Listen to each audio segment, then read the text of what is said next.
सीतापुर नाम के गांव में शारदा नाम की औरत रहा करती थी। उसके पति के देहांत के बाद वह मजदूरी का काम किया करती थी। उसे एक रानी नाम की लड़की थी जो स्कूल में जाती थी। शारदा जब मजदूरी का काम किया करती थी तब रानी स्कूल जाकर अपनी पढ़ाई पूरी करती थी। जब जब रानी को समय मिलता वो भी अपनी माँ के साथ काम पर चली जाया करती थी। दूसरे गांव में अगर मजदूरी का काम मिला तो शारदा रानी को लेकर दूसरे गांव चली जाती थी। एक दिन अपना काम खत्म करके शारदा जंगल के रास्ते से घर जा रही थी। तभी भूख लगने की वजह से शारदा और रानी एक पेड़ के नीचे रोटी खाने के लिए बैठ जाती है। शारदा रानी से, रानी बेटी चलो हम पहले खाना खा लेते हैं। हाँ माँ, मुझे भी बहुत भूख लगी है, चलो ना खाना खाते हैं। दोनों माँ बेटी खाना खाना शुरू कर रही थी। तभी उनके पास एक बूढ़ी औरत आकर, मुझे बहुत भूख लगी है बेटा, 2 दिन से मैंने खाना नहीं खाया। आइए माँ जी, हमारे साथ खाना खा लीजिए। ऐसा कहकर शारदा बूढ़ी औरत को 2 रोटियां दे देती है। बूढ़ी औरत भूखी होने की वजह से वह 2 रोटी झट से खा लेती है। तभी बूढ़ी औरत, मुझे और भूख लगी है, मुझे और खाने को दो। उसकी बातें सुन शारदा ने उसे अपने हिस्से की रोटी भी खाने को दे दी। तभी बूढ़ी औरत ने वह रोटी भी खा ली। यह देख रानी बूढ़ी औरत से, दादी जी लगता है आपको बहुत भूख लगी है, ये लीजिए मेरे हिस्से की रोटी भी आप ही खा लीजिए।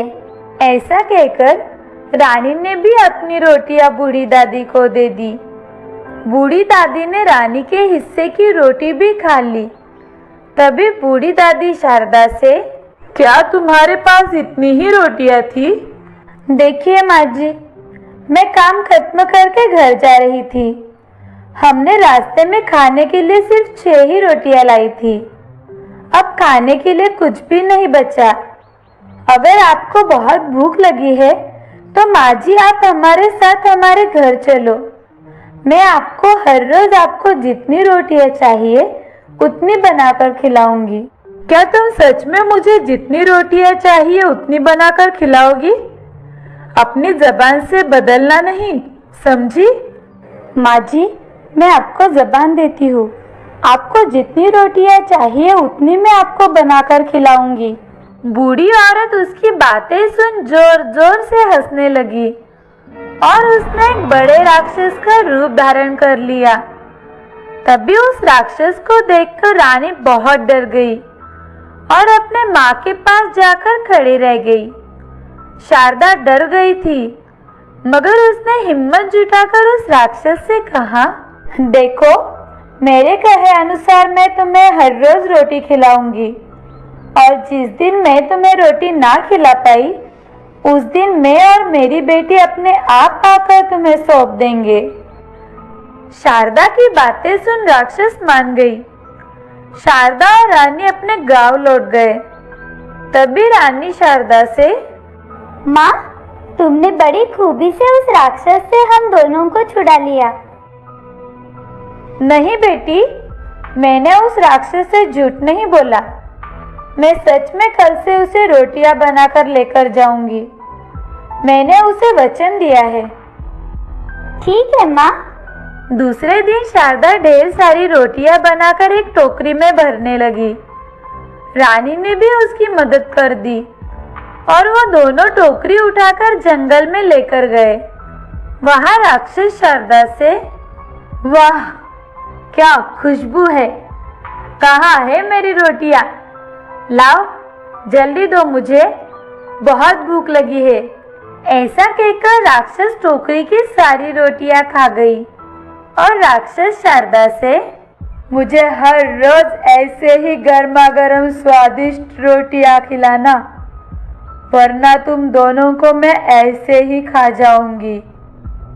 ऐसा सुनकर शारदा और रानी टोकरी लेकर घर लौट आए वो दोनों हर रोज टोकरी भरकर रोटियां बनाती और उस राक्षस के लिए ले जाती। राक्षस भी बड़े मजे से गर्मा गर्म रोटी खाया करती थी।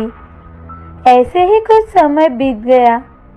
एक दिन रानी शारदा से, माँ, हमारे पास रोटी बनाने के लिए थोड़ा भी आटा बचा नहीं है और हमारे पास के पैसे भी खत्म हो गए हैं। अब हम क्या करें माँ? क्या करे बेटा, हम दोनों ने जबान दी है तो हमें जाना ही होगा। आज क्या होगा पता नहीं, उसका डर तो मुझे भी लग रहा है। उसी समय वह राक्षस बनी बूढ़ी दादी शारदा के घर आती है और शारदा से बूढ़ी औरत, आओ माँ जी, हम तुम्हारे ही बारे में बात कर रहे थे। इतने दिन मैंने मेहनत करके तुम्हारी भूख मिटाई है, पर हमारे पास अब पैसे बिल्कुल खत्म हो गए हैं। तुमने तो आज हमें जंगल तक आने की तकलीफ से भी बचा लिया है। आज तुम हम दोनों को ही खा लो। ऐसा कहकर शारदा अपने बेटी को गले लग जाती है। तभी बूढ़ी दादी एक देवी के रूप में बदल जाती है। वह बूढ़ी दादी राक्षस के सिवा देवी बनी देख शारदा और रानी अचरज से एक दूसरे की ओर देखते हैं। तभी देवी शारदा से, मैंने तुम दोनों की बात सुन ली थी। जब मैंने तुम दोनों को जंगल में देखा था, तब तुम दोनों ने अपने पास की रोटी तो दी थी और अपने हिस्से की रोटी भी मुझे दे दी। मैं तुम दोनों की परीक्षा ले रही थी। मैं परीक्षा लेने के लिए राक्षस में बदल गई और तुमने मुझे एक दिन भी नहीं कोसा और हर रोज अपने किए वादे के मुताबिक मुझे रोटी खिलाती रही। इससे मैं बहुत प्रसन्न हो गई हूँ।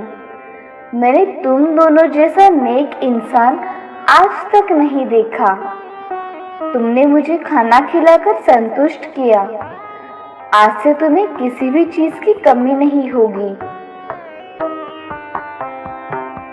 ऐसा कहकर देवी माँ ने हीरे, पैसे, सोने के सिक्कों का ढेर बना दिया। शारदा और रानी तो ये देखकर हैरान हो जाते हैं।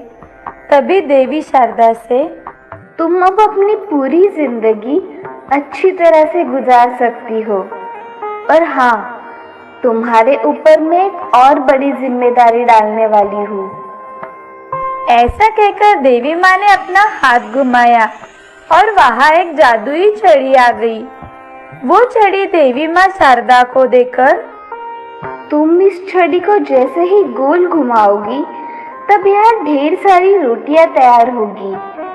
तुम उन रोटियों को लेकर गरीबों में बांट देना। तुम गरीबों की सहायता कर उनकी भूख मिटाओगी। ऐसा कहकर देवी माँ आशीर्वाद देकर वहाँ से अदृश्य हो गई।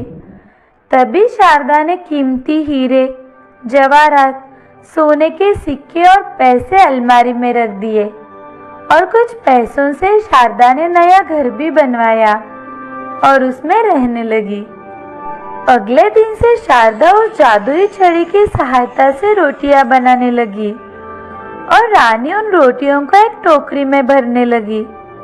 पर्याप्त रोटियां जब बन जाए तब शारदा उसे बंद कर दिया करती थी।